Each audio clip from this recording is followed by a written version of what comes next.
আমরা কিন্তু এর দ্বিগুণ টাকা মধ্যপ্রদেশে দিই, এর 1.5 গুণ টাকা আসামে দেওয়া হয়, কিন্তু তা বলে কোথাও মহিলাদেরকে পিঠে বানাতে যেতে হয় না। এটা বলে দিচ্ছি, কোথাও মহিলাদের পিঠে বানাতে যেতে হয় না।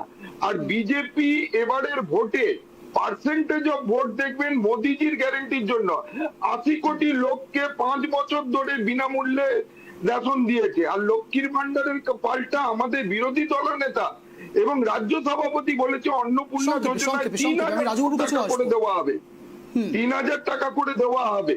সুতরাং এই ড্যামেজ কন্ট্রোলের কোনো প্রশ্ন নেই।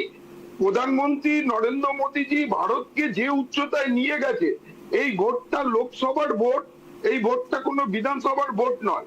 সেখানে যে উচ্চতায় নিয়ে গেছে প্রধানমন্ত্রী মোদীজির গ্যারেন্টিতে এবারের ভোটে দেখবেন সারা দেশে গেরুয়া ঝড় উঠেছে। বেশ বেশ বেশ, আমাদের হাতে একদম সময় কম। রাজু